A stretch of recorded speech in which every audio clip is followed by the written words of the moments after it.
We live again, episode 6 of Kingdom Keys podcast. My name is Vershon Terry. And I'm Jimmy Bailey. And we're Durden Delight. Durden Delight. Welcome to episode 6. This is Kingdom Keys podcast, where we introduce to you the one who has the keys to the kingdom, the Lord Jesus Christ himself, while attempting to answer questions, concerns, or anything you may have concerning the Christian faith and the Christian life in this post-Christian society. Welcome again to episode 6. We're titling this episode, Let's Talk About Giving. Let's talk. Yeah. Well, our last episode, if you check that one out, was with our buddy Scott Johnson over at realitylife.com. I hope you checked out his website. It's very important material. We sure benefited from that. Right, big bro? I did. I know I did. That was one of my favorite episodes thus far. Mm-hmm. So you really should go back and check it out if you just now checking out this. Definitely. Yeah, so. Definitely. So here we are. A new week, guys. Blessed us with. Oh, yep. So this week, we have a lot of questions still to go from people asking us questions, but we thought it was important to bring this question about tithing in the church and the relative meaning and what that means and what it means biblically. So we brought up our brother Zebb Butts again. We're not meaning to him to be our favorite or anything. Ain't we doing it? You doing it kind of early. Oh yeah. No. Yeah. I'm just giving them a prefix. Okay. Go ahead. Sorry. It's all right. He's keeping me on straight. Yeah. Keeping me on straight. But yeah. So we had a question from Zebb Butts again. We're not playing favorites. It's just a bunch of people have, asked us the same question. So we just going to just lay it out in this episode. Yes. Yes. Go ahead, hit it with us. So before we get into that question, we have a new segment that we're gonna try out today. And most definitely, if you like it, please comment, tell us you liked it, tell us you didn't like it, say something. But so we are about to bring to you the story of Gideon in DDT. That's the Durden Delight translation. Oh yeah. Yes. I think you guys are going to enjoy this one. It's fun. It's relaxed. It brings out. I think it's a very strategic, meticulous version that we're going to bring to you right now. Yes. The Durden Bros have really, really thought you guys would enjoy this one. So let's go ahead and get into the translation. So, way back in the Old Testament, we got the Israelites, which was God's chosen people to all the nations, right? Yeah. And so they had rebelled against God. Am I right, Jimmy? That's right. For like 12 years. And they did evil in the Lord's eyes. And so the Lord took the Midianites, which were the enemies of Israelites, and he made them be burdensome to the Israelites. And they would come in and they would just take the Israelites' food, their supplies, all of their provisions, and they would just make life a living hell for the Israelites. Yeah, so they coming in, and you got to imagine, like, in this time, this is all these people had. So they were coming and taking food literally out of their mouths. Mm-hmm. Yeah, so then Gideon, he makes something to eat. Am I right? Oh, yeah. Yeah, he makes something to eat, and they come and literally take the food right out of his mouth. Yes. Yeah, literally. So Gideon's mad. He's like, man, I can't really live like this. Like, why are we living like this? We are God's people. Mm-hmm. Right? Yeah, so he would take the food, he would go in his backyard and bury it underneath, he would put it in boxes and bury it in the dirt. He would, try to hide it in his house. He would go and chisel inside the side of a rock and Yeah. hide it in there and just basically keep what he could for the Midianites so they wouldn't take all their food. Yeah. Yeah. So as he's doing this, the angel of the Lord comes to him, right? And oh yeah. Okay, you got to take. Yeah, I think it glitched a little bit. Yeah, okay. So the angel. Yeah, oh go yeah, ahead. go ahead. The angel of the Lord comes in and approaches Gideon, and he's like, "Man, I see an act of faith, and I see somebody that's thinking about the Lord." Because as Jimmy said, what is going on? Like, this is, why would God allow this to happen to us? This is right. our God we believe in, took us out of Egypt, and he says he's faithful. So what's going on here? Yes, yeah, because he came to him and he was like, basically like, listen, you a warrior of the Lord. And Gideon is like, wait a minute, where has God been this whole time? Like, he say, pardon me. He do like, excuse me. But first of all, where have you been at this whole time, right? So go ahead, my bad. Yeah. No. So then Gideon's like, man, I'm the smallest tribe. I'm not strong at all. What's going on here, Lord? Why you choosing me? Like, what? So he turns to, he just basically tells him, I'm going to bring you up out of Egypt. He's saying, like, you're going to have the strength of the Lord behind you. And Gideon is like, again, pardon me, God, but how can I save Israel, right? I'm weak. The Lord is like, listen, I'm going to be with you. Just chill out. I'm going to strike them down. I'm not going to leave none of them alive. Gideon is like. So he's like, go ahead. Yeah. I think we glitching a little bit. Are we? It's all right. Yeah. Okay, so bear with us here.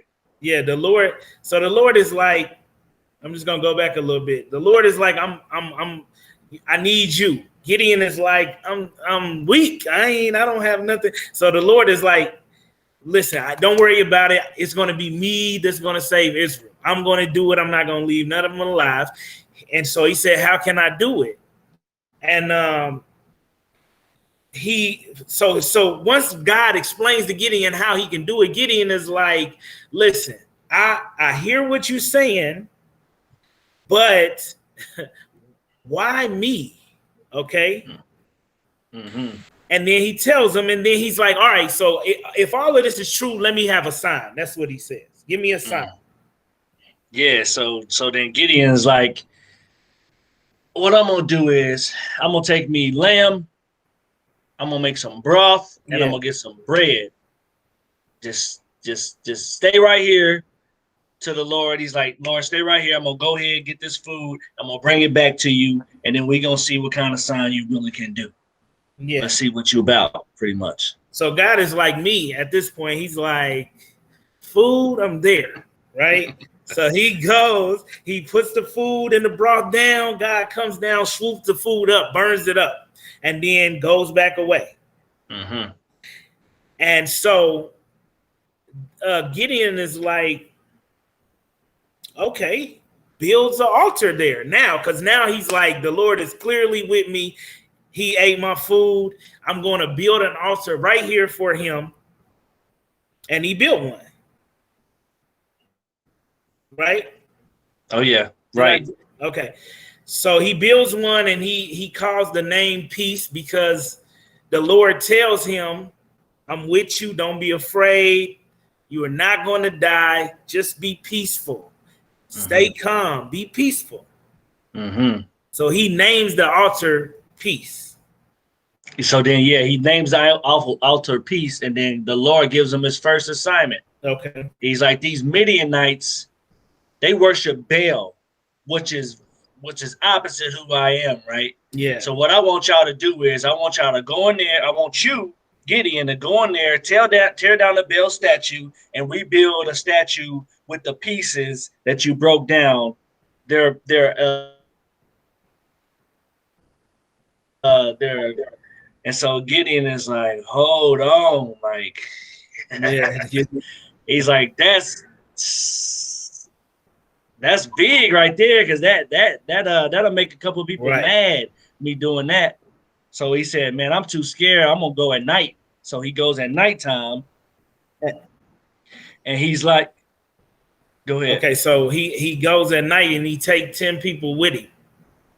And when he goes down there, he tear down the statue, start cutting it down to build the new altar, right? And then he like, bring me a bull because I'm gonna sacrifice something on this altar. So then the people of the town is like, wait a minute, who is this? Looking at him tear the altar down, because of course he's making a lot of noise. It's 10 people there. They like, who is this dude? And then they're like, somebody in the crowd is like, that's Gideon. That's Joash's son, right? And they like, Joash, bring him. Hey, is this your son? The dude that's tearing this stuff down. So they mob down to Joash's house, and they like, hey, bring your son out here. He got to answer to some things, because he tore down our altar, and that ain't cool. That ain't right. Right. We can't be having that, man. Like, somebody got to answer to this wood, because we don't put some money into this, man. So bring your son out here, because we gonna put him to death. I mean, that's just it. Right. And he's like, listen, are you going to take up for Baal? You're going to let Baal take up for itself? Like, are you going to let Baal handle this, or are you? Right. So they like, this is really Baal's fight. You're right.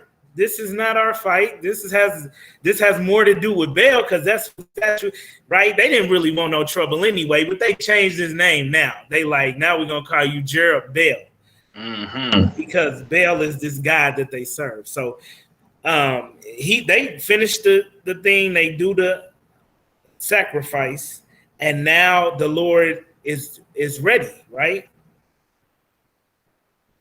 Oh yeah. So then the Lord is ready. And Gideon is like, all right, Lord, we tore down that statue. I mean, what's next? What's next? Because we still ain't free from these Midianites, right? Right. And the Lord is like, okay, let's go. We gonna go to the armies, and we gonna go ahead and get this thing started. So Gideon is like, hold on. If you gonna go out to the Midianites army, like wait a minute, like, we started from scratch here. Yeah. So the Midianites, after he tears down the statue, they can conglomerate with all of these nations of the east, and they are like, we gonna come together and we gonna just make it more worse for the Israelites. So then Gideon hears about that, and now he's scared. So now he's scared. Like, he go back to God, and he like, hey, listen, I know I've asked you to reveal yourself several times now, and but listen, I just need you. Listen, you said that you was gonna put Israel into my hands, right? So if you gonna do that, just to prove to me that you're gonna do it, I'm gonna lay out a wool fleece on the ground, and tonight I'm gonna go to sleep, and in the morning, if the ground is dry and the fleece is wet, then I know that you're gonna do what you said you're gonna do. So he wake up in the morning, and it's just like he asked. The ground is bone dry, the fleece is super wet, enough for him to wring it out and make a whole bowl of water with it.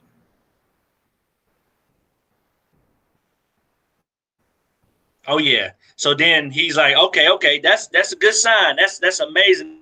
That's miraculous. Yeah. But forgive me, Lord. I gotta make, because these armies is still clowning. They ready to clown on us, man. Yeah. So if you can just do this, then I know.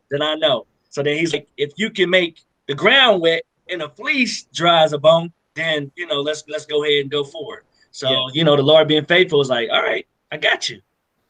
Gideon wakes up in the morning. I know he was like, this boy here. He was like, this boy here just can't get right. But go ahead, my bad. Yeah, so Gideon wakes up in the morning, and it's exactly the way Gideon asked it to be. Yeah. The floor is wet, and the fleece hasn't even soaked up a lick of water. Right. So he's now like, let's Gideon do it. Confident. Yeah, he's confident now. He's like, now I know. I asked him, he did it. I know. So early in the morning, they went to the north. Gideon, no. Then he heard a voice from the Lord. The Lord told him, now you need to get you an army together. Mm-hmm. So he goes out, he gets a whole bunch of people, because we talking about Gideon here, right? Gideon's like, if we gonna win this, we need a whole lot of people. So he got as many people as he could get, gathering them all together. So in the morning, he wakes up, and God's like, hey, listen, you got too many dudes. Mm. He like, I can't deliver Midian into your hands if you got all these guys, because then they're gonna say they did it and not me. So they're gonna be like, we did it on us. This was us. It didn't have nothing to do with nothing. So he said, the way you're gonna get rid of them is to ask them, do they want to go? If they want to go, just let them go. So he let them go, and it was like 20,000 men left after that. Mm-hmm. So then after the 20,000 men, Gideon's like, okay, everybody went home that wasn't trying to be here, so we ain't got to worry about the people trailing off. We good. Like, let's get it going. Let's go ahead. Let's get it. So then the Lord's like, hold on. Still too many. And Gideon's like, hold on. Don't you see who out there? That's like Gideon was like, wait. He was like, we still got 2,000. 10,000. We still got 10,000. We gotta be good.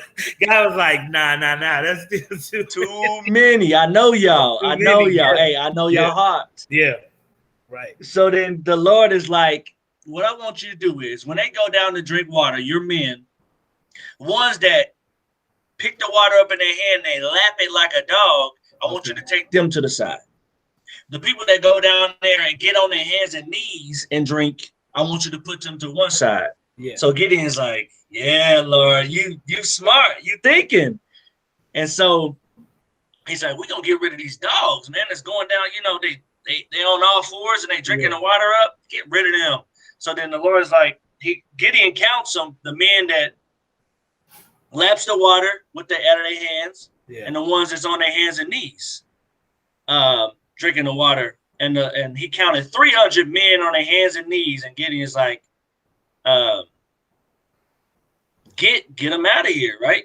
Yeah, get them out, because But God is like, nah, bro, I want you to get rid of the other people.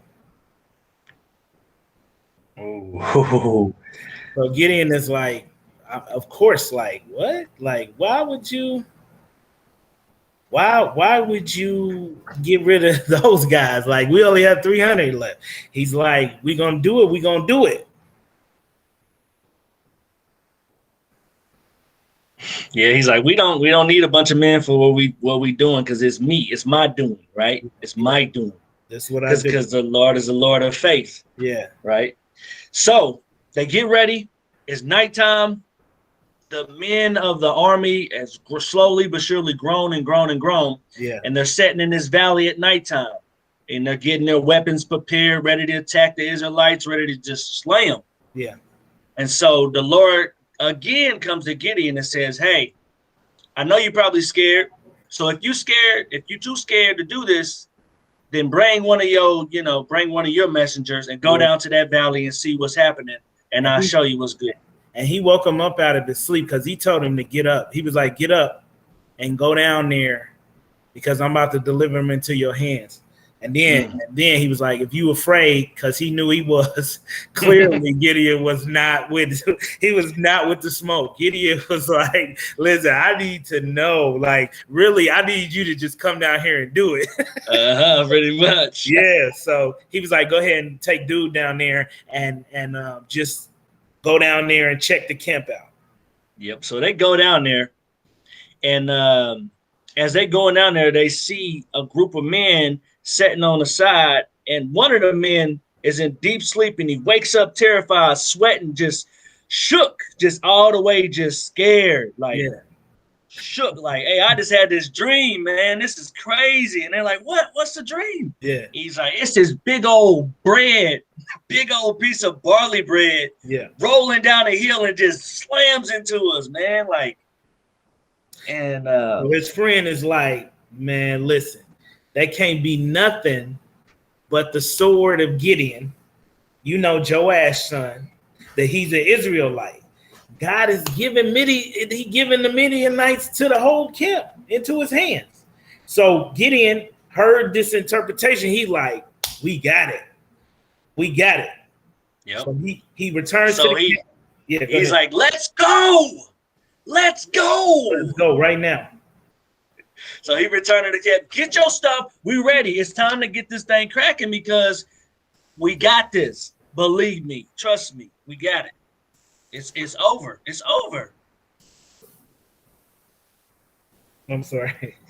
Yeah. So they go. They like, all right. So this is what the Lord tell him. He's like, I mean, no, this is what he tell them. He like, follow my lead. When we get to the edge of the camp, do exactly what I do. Mm-hmm. And then he said, when I say, blow your horns and shout, this is for the Lord and for Gideon. So they do it. Everybody runs down there. Gideon's like, this. He yells it for the sword and for Gideon. So when he say that, everybody is like, oh my God, the dream was right. So they get up. They all get up trying to get themselves together so they can fight. They all run out into the encampment, and that's when they blow the horns. So as soon as they blow the horns, all of the men start fighting themselves, and they killing themselves. And Gideon and his army and the 300 men split up into 3 sections. So it's 100 men a section, and they just blowing their horns, watching these dudes kill themselves. Yeah, so they chase them out. They chase them all into the lands of the other Israelites. They run into the other Israelites, and Gideon sends messengers ahead and say, hey, track them down at the water source. So they're gonna get thirsty after a while. So yeah. So then they chase them down, and they end up finding at least 2 of the leaders, Zeba and Zalmunna, right? Yeah. And so they end up chasing them all down, and they do what they do in wartime. They cut their hands off, cut their head off, and bring them to say, hey, we defeated these people. That's natural protocol. It's so they over. We got it. Israelites back where we need to be. Another day at the office. Yeah. And so they geeked up, man. And then towards the end of it, right before Gideon's about to die, some Ishmaelites approach Gideon, and they're like, hey, man, you did your thing, man. Your son gonna rule over us. Like, it's this, we need this protection. Like, it's like mafia stuff. Like, we need this. Yeah. And Gideon's like, hold on. I ain't about to lead y'all, and my sons ain't about to rule over y'all. Yahweh, the Lord God, is gonna rule over y'all. And the sad part about it is Gideon took the gold and the necklaces off they Ishmaelites' necks, and he made this brilliant medallion thing to celebrate the victory over the Mennonites. And they had peace for a good while, but not too long.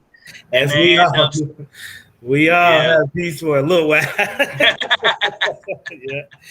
And so they took the gold medallion, they set up a pole, and they started to worship Asheroth. And so is the story of the Israelites and us. That's it. Okay, so what very quickly did the Holy Spirit reveal to you in this story? Well, just a couple things. I think the resemblance of the language of the Lord. If you know the Old Testament in Hebrew, and Hebrew, Baal means Lord, right? Yeah. And so the distinction between Baal and the Lord is a distinction of thee. And so you had Baal that existed and was worshipped at that time, and then you had the Lord who made a distinction to say, no, I am the El, or I am, I'm over Baal. I'm the one who created Baal. So that distinction really stood out for me. So when Gideon yelled for the Lord and Gideon, they knew it was a distinction to say, this is the Lord that's going against y'all, who's quote unquote Lord.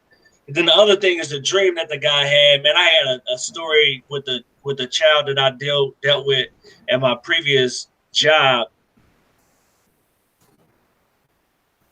where he had 13 years old, but he was very like strong boy, man, and he had anger issues. And well, he had this, yeah. My bad. Go ahead. And he had this dream, and the next day I walked into work and he was like, I'm not messing with Mr. Vershon, and I'm not messing with him. And I'm like, what? And he's like, man, I had this dream, man, and I was trying to fight. And Mr. Vershon just like grabbed my arms and I couldn't move. I was locked in. And I was like, oh my God. Well, I'm glad the Lord, boy, I truly believe it was the Lord that made him have that dream, man. Because I was like, that's crazy. That is crazy. That's crazy. That is. So that's my two quick takeaways.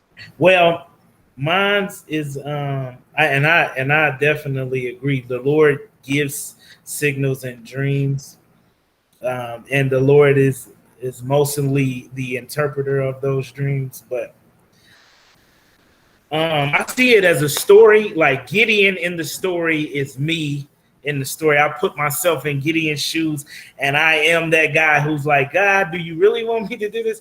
God. And I feel comfortable when I see Gideon do that, and I see God's patience in with Gideon. Like, because if it would have been me, I'd have been like, after the third time, dude, I've showed you like 6 times now. Why do you keep asking? But I know that's how I am. Like, I need to know. Please, can you please just make a one snowflake come down and fall on my car on the windshield wiper, and then I know she was like, yeah. And then the second thing that I took from it is that God wants you to have faith in him. That's it. He's gonna do something, he gonna do it.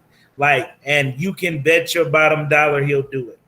Mm-hmm. So he's just like, just trust me. And he wants the credit. He wants the credit. Yep. Yeah. That's the good, man. I think that's a good segue. Perfect segue. Yeah. The title. Yeah. The title of this episode here, man. And I hope y'all hung in there. It's kind of glitchy today, but may the Lord, be gracious to us in this. We're shining his record Ralph. Am I today? Yeah, nah, I don't know who it is. I'm just messing with you. Yeah. But the question we have this week is from, like I said, our brother Zebb Butts. My man Zebb. Zebulon. So his question is, I'd like to hear a little more in depth about tithing. Like, do we tithe 10% before or after our taxes? Can we tithe with other things besides money? Examples: our time, our food, helping someone in need, etc. Great question, Zebb. A lot of people have this question. Mm-hmm. I'll try to handle the latter questions before the meat. So the question was, do we tithe before or after? Right? Mm-hmm. Yeah. And what was the second one? And the second one was, can we tithe with other things? Money, our time, food. Oh, yeah. Okay. God gives you everything that you have, and he's asking you to give him 10% of everything he's giving you. If I gave you $100 bill and I was like, hey, do you think I can get $10 back after I give you the 100 for nothing? That's basically what he's saying. So if that is true, then you're supposed to pay with the amount that you make. Mm-hmm. That way, I don't know whether that's net or gross. It would be gross. Yeah, gross. So he wants 10% of the gross. So I found, and I don't know, I can't, this is not biblical. So I'm saying, when I first started tithing, tell myself, I tithe off of the net. And then during tax time, because those taxes are mostly why I couldn't pay the whole thing, I would pay tithe off of my taxes, right? So technically, if you're paying gross, you don't have to pay off your taxes because you've already accounted for that money. You're just getting that money back. You see what I'm saying? So if you tithe gross, you don't have to tithe on your taxes. If you tithe net, you have to tithe on your taxes. And really, net is not all the money because you're paying other things, but that's close enough. And then, I'm sorry, the second one slipped me again. Oh, about tithe with money. That's a great question, Zebb. Do you have to tithe with money? You tithe with whatever the Lord gave you.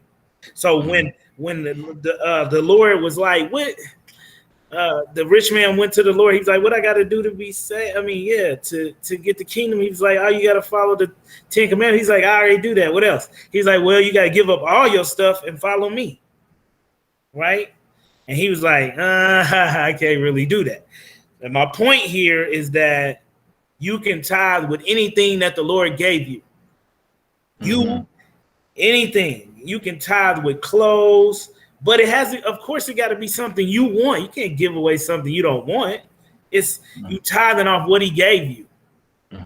But you should tithe with your money because he gave you a job. He gave you that income. You know what I'm saying? So now let's go into the tithe.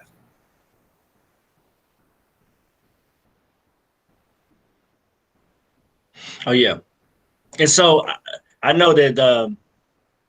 To get a good example and to expand upon all of this tithing and offering and what to give, what not to give, it's good to go into the Bible and see what it actually has to say. Obviously tithing is a big thing for churches, and giving is, and faithfulness and all of that. And so we can go back to the first example of actually offering from the Lord, and it was always about faith. Our first example would be Cain and Abel. Cain offered from his produce of a land, and then Abel offered from his flock, right? And so the Lord didn't accept Cain's, but he accepted Abel's, right?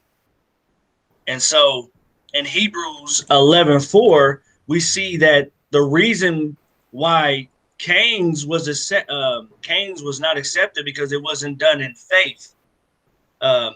It's a faith thing, as Jimmy said, when you give off something that you actually want, and so we can go, and so we can move forward a little bit after that. We mentioned Melchizedek, I believe, on the first or second episode about the actual tithe, how Abraham actually gave tithe to Melchizedek, and he was a priest, by the way. He was the priest of the Lord Most High. And so to tie that in, we have to talk about the Levites and the system of the Old Testament. Now, if we want to carry on the tithe system, we have to also carry on all the other things that came with the system of the Old Testament, right? And so the tithes were given to the Levites. Now, the Levites were the priests of the temple.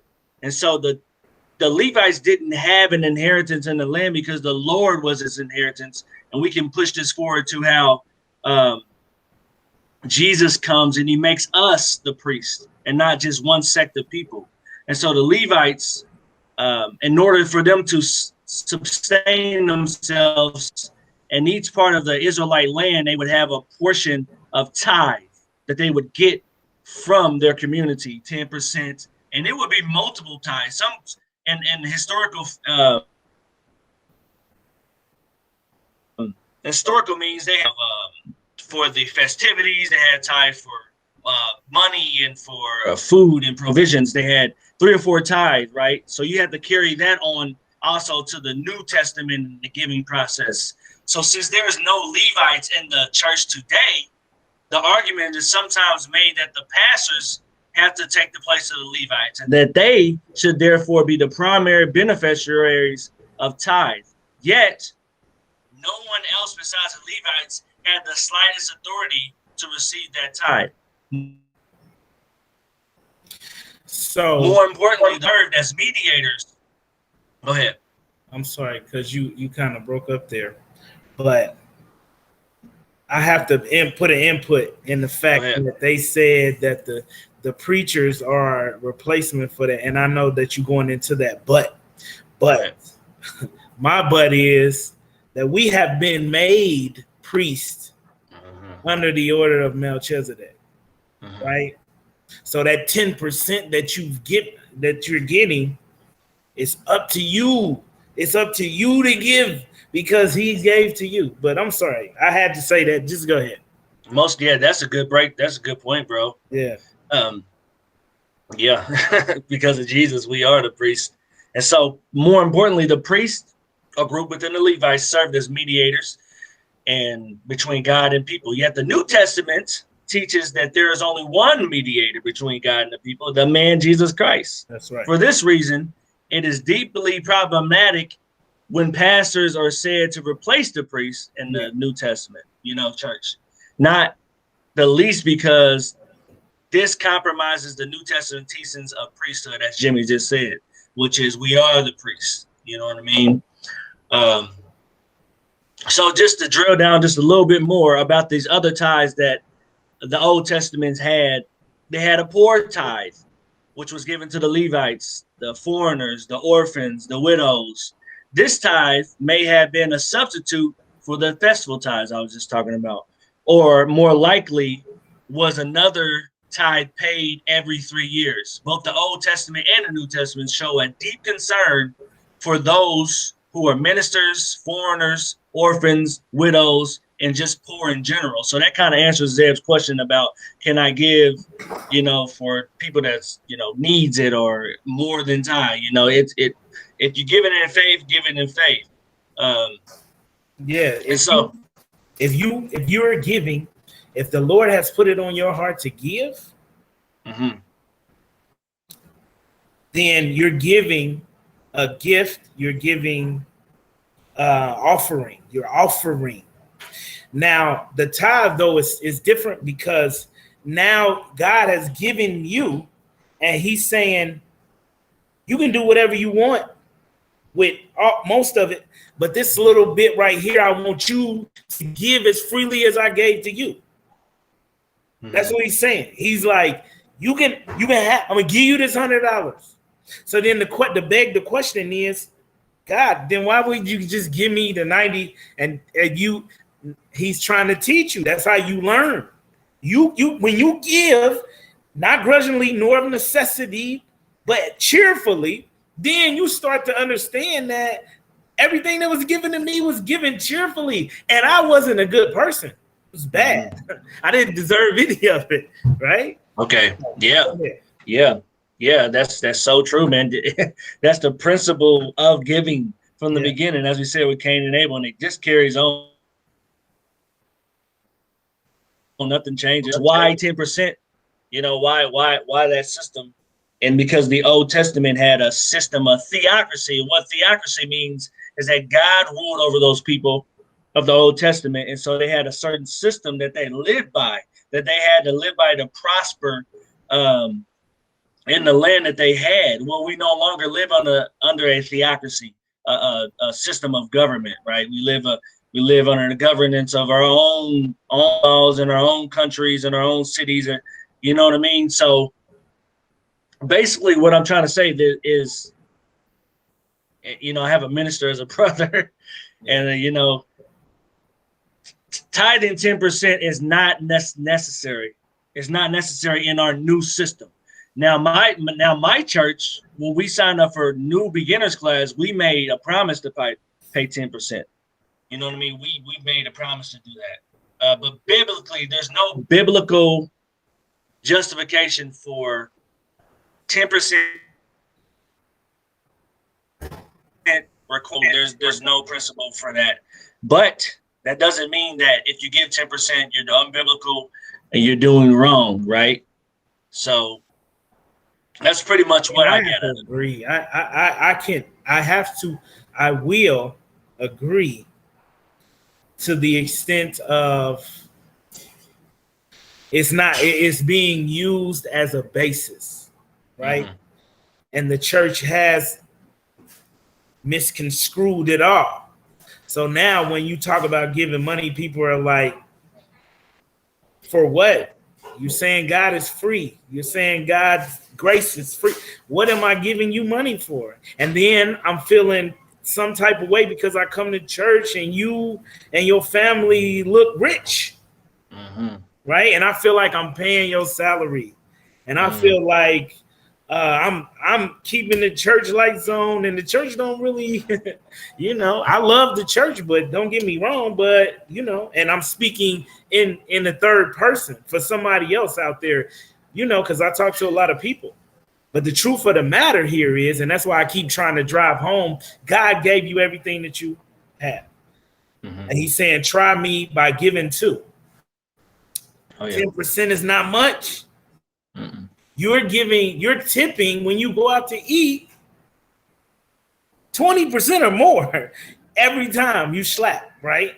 So then the argument is, well, but that's not all my money. I'm not tipping 20% of all my money. And I'm telling you, as Vershon said, that listen, if it comes between the 10% and just giving something, I'm saying do whatever's on your heart to give. Mm-hmm. Mm-hmm. If the Lord, ask the Lord, what should I give? Ask the Lord, how much should I give? Whatever you give, whatever you choose to give, wherever you choose to give it, whoever you choose to give it to, mm-hmm. is between you and God. But by all means, give because people are in need. So it has become the church because the church has supposed to be a staple for the community that feeds the poor and takes care of the widows. That's why you're supposed to give to them.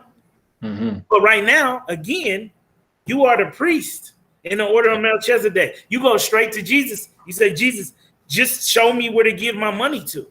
I want to give. Show me where to give my money to. Right, and then he will send you there every single time.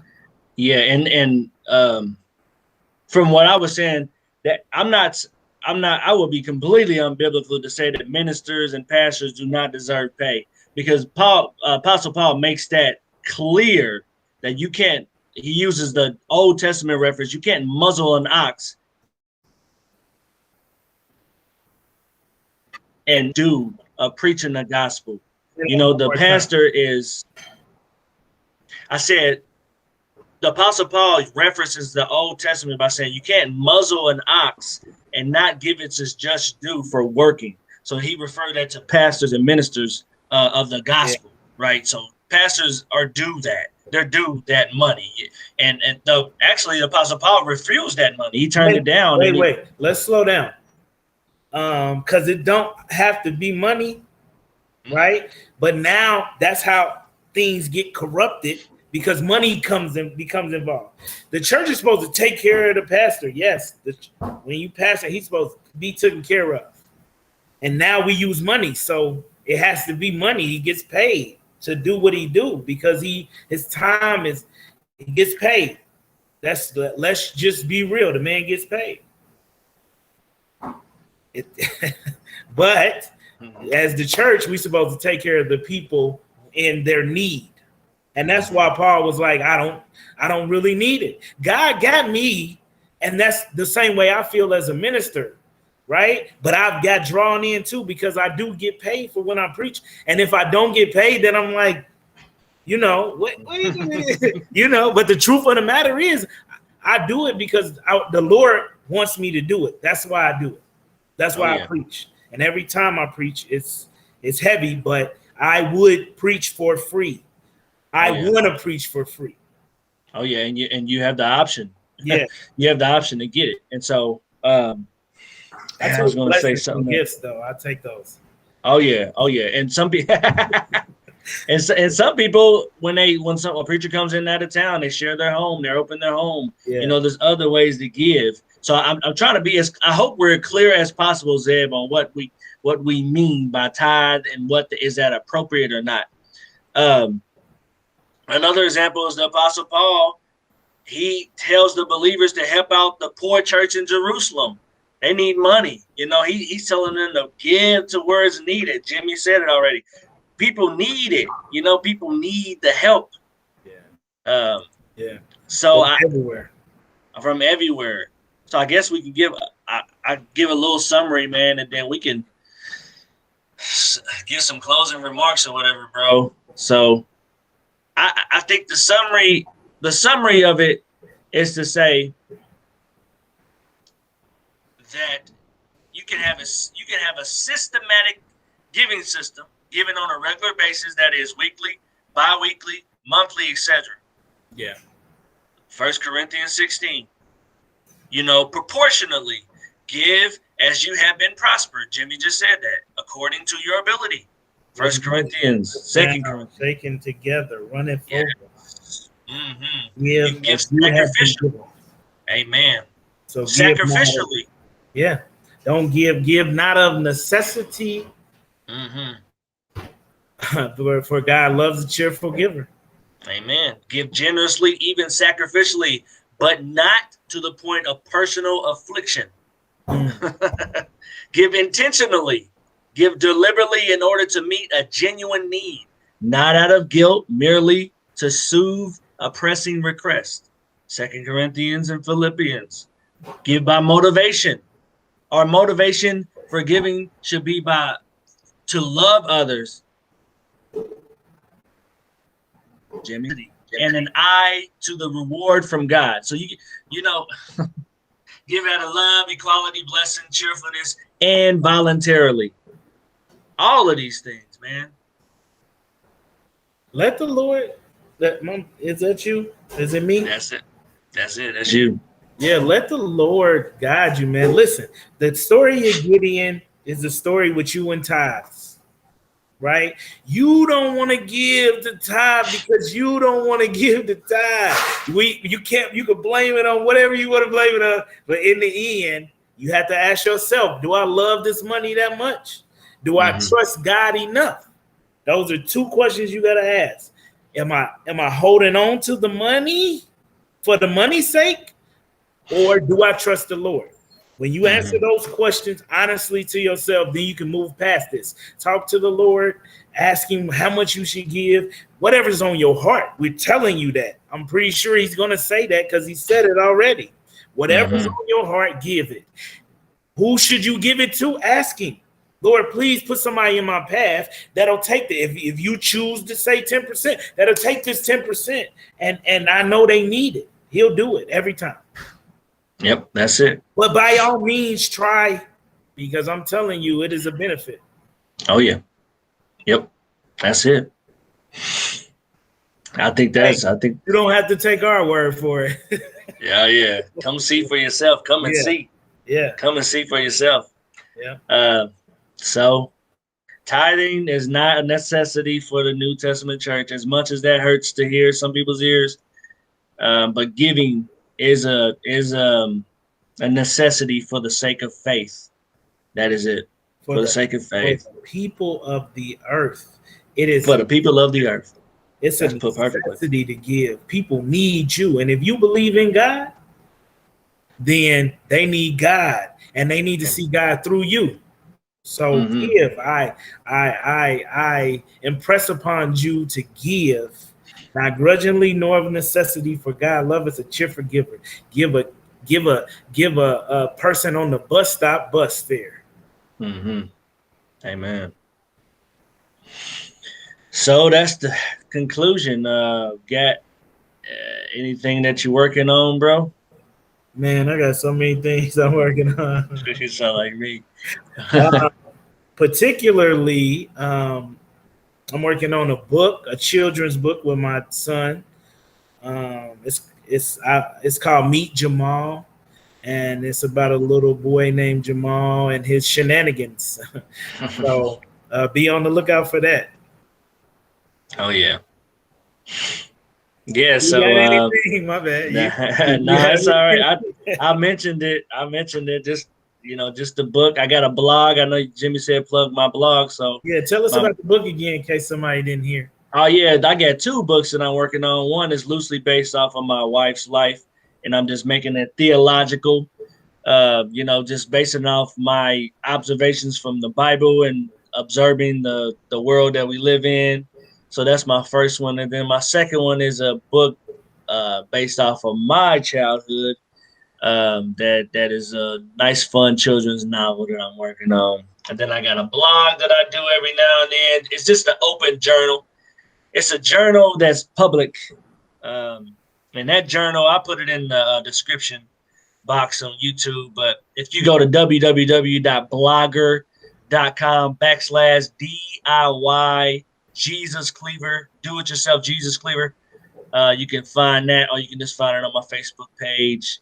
I'm working on that's what I'm working on right now. So yeah, follow us on Instagram at Durden Delight, Facebook at Durden Delight. You get all the new things from Durden Delight. We still working on the second mixtape or maybe the album. We don't know at this point.